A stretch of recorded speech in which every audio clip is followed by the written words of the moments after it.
And welcome to Hannity. Now, tonight, Democrats, the media mob, they are focused on one thing and one thing only, and that is the one riot that took place on January 6th, 2021, not the 574 riots in the summer of 2020. It's literally all they have. They're clinging to it, and abortion like manna from heaven, the only political issues they think they have.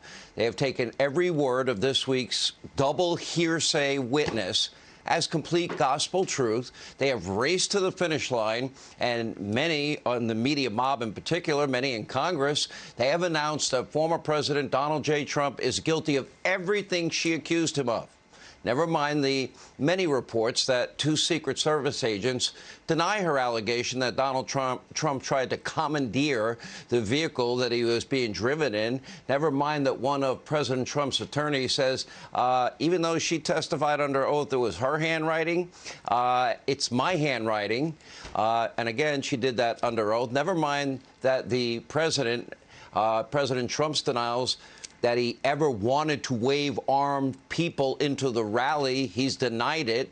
How about we do a few simple things for once and not rush to judgment and maybe give people the benefit of the doubt? And let's do these three things. Let's have, one, the Secret Service agents, let them sign sworn affidavits. They don't even have to go before cameras and give up their careers. Two, how about we do this? Why don't we hire the best professional handwriting experts? Because I would bet a lot of money that they'll be able to determine whether or not it was Trump's lawyer or the hearsay witness who actually wrote the notes that they referred to in the hearings this week. And how about number three? How about we see if any of the people that were manning the metal detectors were ever asked to stop doing their jobs, and we can put them before the cameras.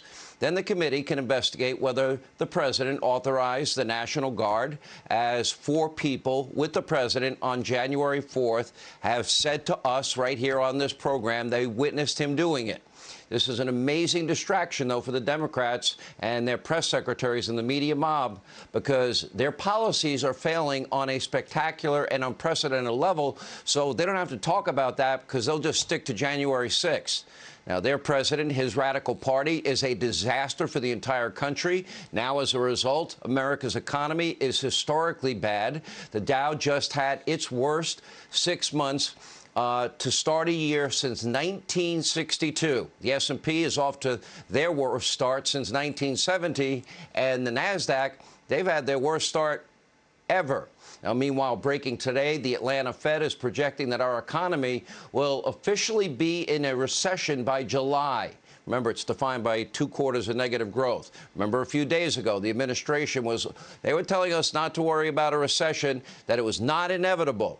Of course, these are the same geniuses that promised that inflation was transitory, the same geniuses who seem to believe that some kind of magical transition to wind and solar is unfolding before our eyes and will bring us to the renewable energy independence promised land, because Joe and his radical new Green Deal socialists, they promised us they would eliminate American fossil fuels. Now, when they said they would eliminate fossil fuels, they didn't say only domestic fossil fuels, because they have no problem importing, let's see, Russian oil, OPEC nations oil, Saudi Arabian oil. They're open to importing oil from Venezuela. And I hear they even took 1 million barrels of oil from Iran last year. Now, clearly, they have no idea what they're doing, and the pain and the suffering of these radical policies and all that pain that's causing every American now. And earlier today, when Joe Biden was asked how long Americans would need to fit the bill for these rising gas prices, Joe Biden just shrugged it off and said, well, as long as it takes. Take a look. We are going to support Ukraine as long as it takes. Look at the impact that the war on Ukraine has had on Russia. They've had to renege on their national debt for the first time since the beginning, almost well over 100 years. They've lost 15 years of the gains they made in terms of their economy. They're in a situation where they're having trouble because of my imposition of dealing with what can be exported to Russia in terms of technology. They can't even, they're going to have trouble maintaining oil production because they don't have the technology to do it. They need American technology. Where's the sense of urgency, the sense of capturing the moment and helping the American people? Apparently, Joe Biden doesn't feel your pain. Maybe he just thinks everyone flies around the world collecting millions of dollars from oligarchs and bad actors in Russia or the Bank of China or oil and gas companies in Ukraine like his son, Zero Experience Hunter. Or maybe Joe Biden simply doesn't care or doesn't even know.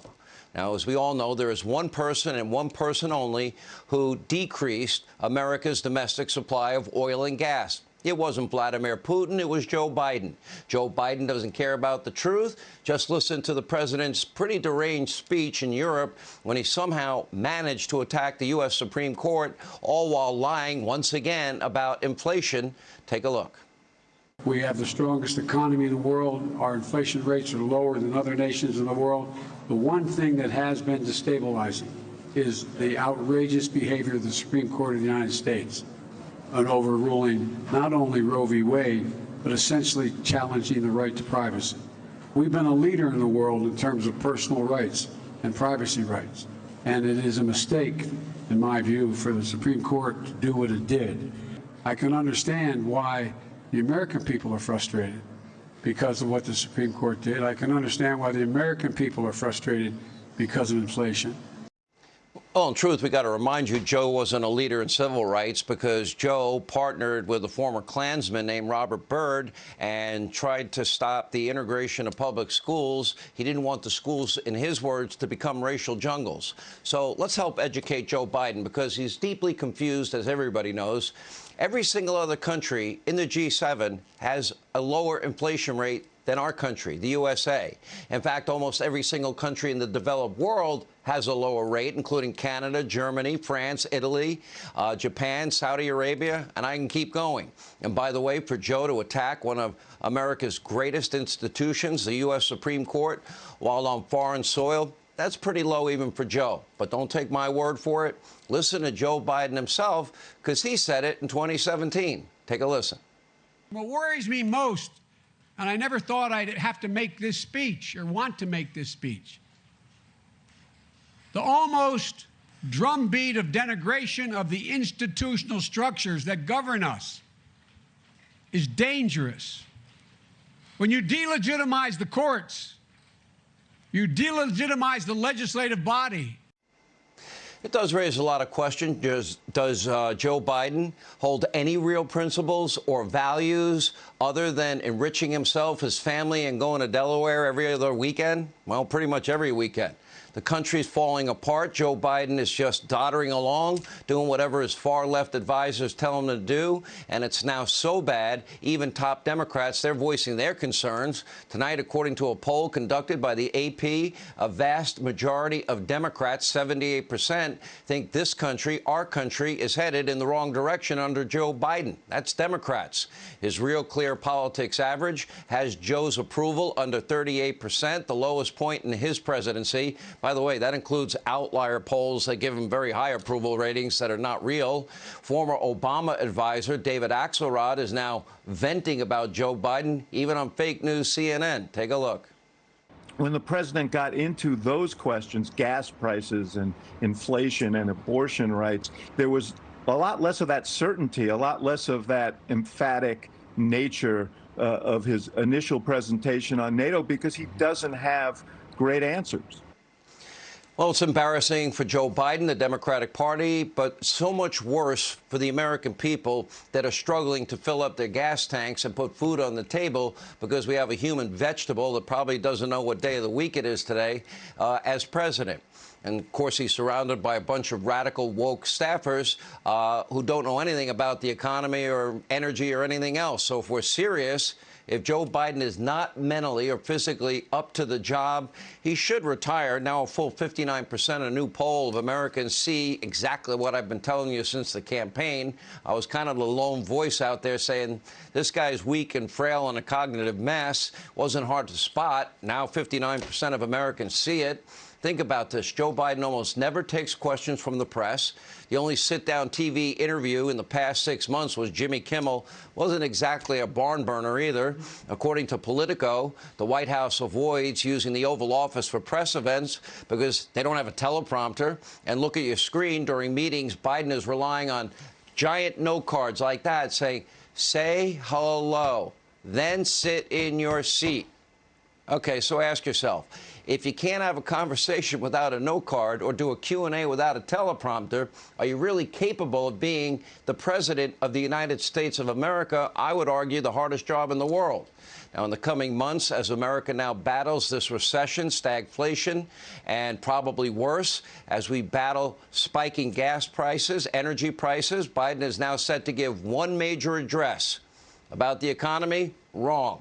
January 6th. Hey, Sean Hannity here. Hey, click here to subscribe to Fox News YouTube page and catch our hottest interviews and most compelling analysis. You will not get it anywhere else.